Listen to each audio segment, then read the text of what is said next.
Hello everyone and welcome back to my YouTube channel. It's your favorite girl here, Ella. Porch Ella. Thank you so much for stopping by. If you're new here, welcome. Please remember to subscribe, like, share, turn on your notification bell so you get notified whenever I post, and leave me a comment in the comment section. I love reading comments. Please leave me a comment in the comment section. Let me know what your favorite part of this video will be, what you were feeling while watching, where you saw my channel from. Was it random? Did someone recommend my channel to you? Leave it in the comment section below. So if you're a returning subscriber, thank you so much for coming back to watch my videos. Thank you so much. I appreciate you. I see that our numbers are like slowly growing day by day, and I'm really thankful for that. Please be sure to keep the likes and the subscribes coming. I want us to be to get to us a wide reach as much as possible so we can help a lot of people. We all need that help essentially. So let's get right into today's video. We're going to be talking about everything you need to know about the NHS. The NHS is the National Health Service. I think that's what it's called. If it's not what it's called, I will type out the real name here. But it's the health services in the UK. And I'm going to be talking about how to get your GP, your general practitioner, if you're coming from Canada, your family doctor, as an international student in the UK using your IHS. IHS stands for International Health Surcharge. The good thing about this video is that I'm going to be doing this short sit down in the beginning, but whilst I was in school, back in, I think, January, February, I actively went to the doctor. I used my GP and I documented that entire process. So once I'm done with this sit down portion, you would see kind of a throwback of how I went to the doctor, how I went to the hospital, what my real-time experience was like. I documented everything for you all, and I can finally share it. I'm so happy. So, like I was saying, so before you are able to come into the UK to school as an international student, you would need a student visa. And whilst you're applying for your student visa, one thing that you have to pay for with your visa will be your IHS, International Health Surcharge. At the time when I paid for mine, I'm going to be giving you the USD rate because I paid in USD. I didn't have, obviously, pounds. It was $1,550.41. That was the cost of my international health surcharge for the duration of my time of study in school. So whatever year you're watching this video from, it might have changed. If you maybe went to school before me, it might have been less before then, or if you're going after me, it might be more. But this at the time was what I paid for my international health surcharge, and I paid this with my student visa. The fee for student visa is separate from the IHS. Just so you know, they're not like the same thing, but you would pay for the IHS whilst you're going with your student visa payment. I didn't use my IHS in my first semester, so between September and December, I didn't use that. I didn't have a GP. Or over the Christmas break, that was one of my plans when I got to school back in January to get a family doctor slash. If I say family doctor here, just know that I mean GP. I'm probably going to say family doctor because that's what we call them here in Ontario, Canada. So GP, like I said before, stands for general practitioner. I got my GP really quickly. So what you need to do is to go on Google or any web searching device and search for find a GP NHS. It's literally the first link that will pop up. I'll probably put a screenshot here of what it looks like. You will put in your postal code, zip code, whatever you call in your area, put that code in, and to show you a list of different clinics with general practitioners that are close to you for people who might be, accepting GPs. So just put in your postal code in there, then you're able to sift out. I chose a GP based on somewhere that was close to me, that I felt was close. You can choose one that is, close in distance, be it walking distance, be it using the train, or be it using the bus. It's up to you to choose your preference. I went on Google, tried to read a couple of reviews about them. They had very minute reviews. Most of them had terrible reviews. I don't know. So it was really limited in choices for me, but I kind of chose something that I felt was good in essence. It was pretty quick because I remember putting it on a day. Let's say I put it on January 15th, and by January 16th or 17th, I already had like a GP. Someone was already assigned to me.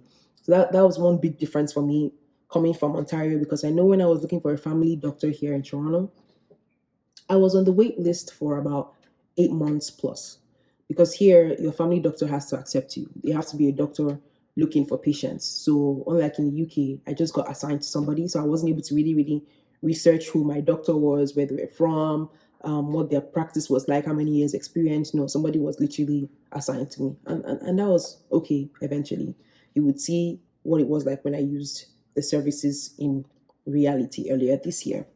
Um, Another thing that I noticed was that if you see me looking down, I'm looking at my notes. Obviously, I'm very detailed and organized. Of course, I'm a law student. I have to be detailed and organized. So yeah, that's how to find your GP. Make sure you use your IHS because it's not going to get refunded to you. Make sure you use it. So if something is wrong with you, you need to see the doctors. Go to the clinic and go and see them. I don't know if they have walk-in clinics in UK. Here in Canada, we have them. Meaning you can just go with your OHIP card, the Ontario Health. Is it insurance policy? I don't even know. We have a OHIP card. Just go to see the doctors. But if you're sick, use your IHS because you have already paid for this. I cannot stress this enough. Anything I pay for, trust me, I'm going to use that service. And so, in my typical fashion, my family fashion, every year we would go for clinicals just to check up your entire body, make sure that everything is fine for the year ahead. It's good to do those general checkups yearly or bi-yearly, depending on your situation. And obviously, this is what I wanted to do in the UK. I paid for my health insurance and I wanted to see a doctor that would run a couple of blood tests on me and see that I'm generally okay, or if there's anywhere I'm lacking, what I need to do. And so once I found my GP, I booked with the clinic to go and see them. And I went, and something I noticed or something I learned was that in the UK, they don't do general checkups, yearly physicals. Physicals, that's what it's called. Because I was asking the lady at the reception desk, and she just kept on looking at me like, "What do I mean by checkups or physicals? Like, is something wrong with you? Are you okay?" And I'm like, "Yeah, I'm fine, but you can be fine physically doesn't mean that internally you're not okay. Internally that you're okay." So yearly, I would do my physicals to just make sure that everything is working in my system. And so she said, well, in the UK here is different, something has to be wrong with you, or you have to have like a terminal illness, or it's something that has to be diagnosed before you come to the doctors and then they can check you out. But she still booked me in to see the doctors on that day. So I told them about, my personal health, whatever situation. And obviously I was able to then be booked to scheduled for a blood test and have all that run.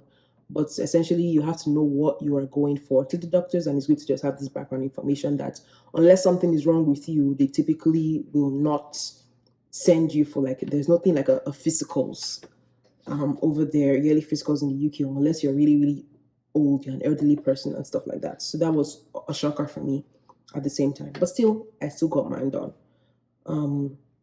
Another thing is like Canada, appointments are generally 5 to 10 minutes long. And I remember in my first week of school, during the welcome week, one of the things they told us was have a list of what is wrong with you before you go to the doctor, just because when you get there, you don't have as much time to kind of sit down, feel comfortable. This might be, a different change for people who might be coming from other parts of the world who, might have a more genuine or personal friendship or whatever to some extent with their doctors. You go into a doctor's appointment, they ask you how you are, how your family is.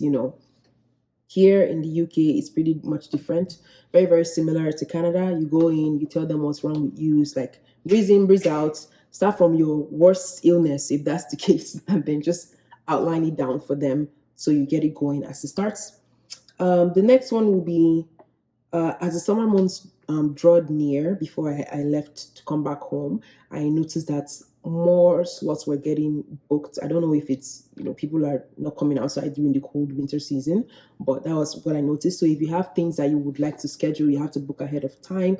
It's good to just get everything going, before your time in the summer as well, especially if you're an international student and you have to leave to go home. It's good to just get everything done. Another thing that will be different is where you get your blood work done will be like a hospital. It's probably different from the clinic. If you're coming from Canada, this might be the same case for you, but for me, it was kind of different because at my family doctor's clinic, there was a lab there. So I literally finished on the doctor and just went in for my blood test like immediately. This was different from me in the UK because I then had to go to a different place to have my blood work done. But that was also fine because one thing I noticed that was different from Ontario here in Canada was my results for my blood test came out pretty quickly. I think it took like 2 or 3 days, as opposed to here in Ontario that took a longer period of time. So these were just some differences that I noticed after getting my GP and actually going through with the process. And finally, one other thing to note is that your GP will probably text you, through the clinic phone line, as opposed to giving you a phone call, or you may be receiving an email. So most of the things, whether it be my results did come in a mail, so in the paper mail, but at the same time, your doctor will also might have received that before you, and they will text you if you need to take like some vitamins or supplements, or if you need to be on some medications. You would receive that in a text message, which is why it's good for you to have a UK phone number, or like a phone number in general. So yeah, these are some of the things that, for the sit down portion of this video, and I hope that you enjoy the next bit, which introduces you to the actual events that happened when I basically went to the GP and all of that. If you have any questions, leave them in the comment section for me. Remember to like, share, and subscribe, and I hope that you watch this video to the very, very end and that you enjoy it. Thank you so much. Bye. See you in my next video. Continue watching to the end. This goodbye is for when you finally finish watching it. Okay? Enjoy. Good morning, everybody. Welcome back to my channel. It's your girl, Ella here. Welcome back to this week's new vlog. If you're new to my channel, welcome. If you've been here and subscribed already, welcome. Thank you for taking this journey with me. I am a law student here at University of Birmingham, and I share my experience on my channel, both school and life living here in Birmingham. So today, in this video, this segment of the video, I am going for my very first doctor's appointment. Yes, international students here, you have to pay international health surcharge, IHS, which gives you access to the NHS. And yeah, I'm going to go see the doctor today. It will be my first time. So let's go together and see what it's like to see a GP in the UK. Come with me.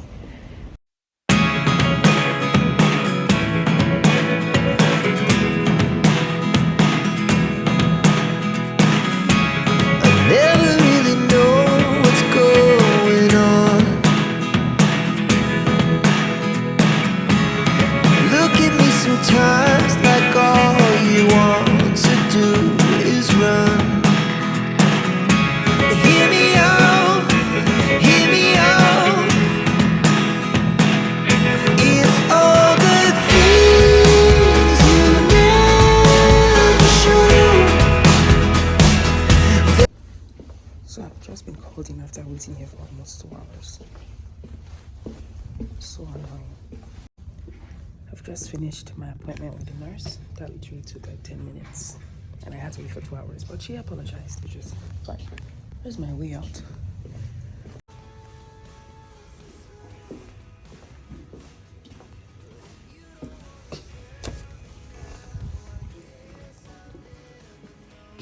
No, that's a Thursday. Thursday, okay. 9 o'clock. Oh. 9. So my appointment was for 9 a.m. I got here at 8:50 a.m. and I wasn't seen until 10:30-ish when the nurse arrived. Apparently she was stuck in traffic and they explained all of that, but it was a pretty quick one. I've scheduled another appointment. Apart from the wait, it was an annoying wait, but I was like, I'm already here, so I might as well just do it, essentially. So I did wait and I got my appointment in. It wasn't a doctor's appointment, apparently. It was a nurse that I had to see. And then I scheduled another appointment again. But yeah, the staff at the front desk seemed pretty friendly and nice, which is good. What else? I heard other things in the clinic. Some people didn't like some staff members and stuff like that. But I guess that's all like personal information that I can't talk about here. But yeah, let's keep watching the vlog together. Remember to like, share, and subscribe. Just here, leaving the doctor's appointment today. it was almost a hassle because they're like, oh, we don't see you in the system for an appointment, blah, blah, blah. But all that was rectified. I saw a black female doctor. She was being supervised, which was nice. I'll talk about it. And yeah, the NHS system is very different from our regular Canadian or OHIP style of what's it called, medicals in Canada. But yeah, I'll speak about it in the video. Just wanted to show my proof that I came to the hospital or to the clinic today, essentially. Okay, I'm leaving now. Back to the video. And so today I just got off the train. I am on my way to another clinic for the blood test. My GPS says turn left. So, oh, I found it! I found it, you guys, and I didn't get lost. I feel so happy. Let me turn it. I knew that if I had followed through with this little, I would find my way. Thank you, Lido. Welcome to Summerfield Primary Care Center, Health Street, for the NHS. NHS, what does that stand for? National Health Services? I guess. I'm gonna have to take a quick picture of the NHS sign.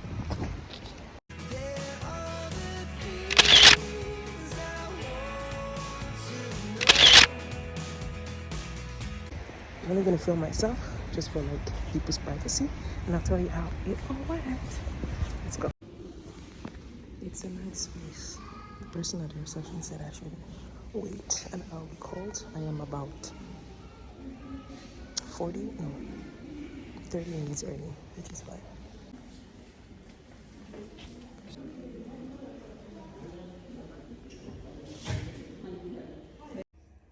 I got the blood test done. Apparently I was in the wrong sitting area, but that's fine. I still got it on time. Done.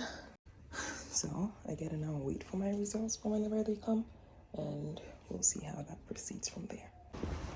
So I have finished from the Summerfield Primary Care Center. It was a quick blood test, as you guys saw. I'm just gonna head to Lido now for the first time before I start heading home, and wait for my results for either the GP to call me or I call them after a week if I haven't heard back from them, which is fine. Bye me.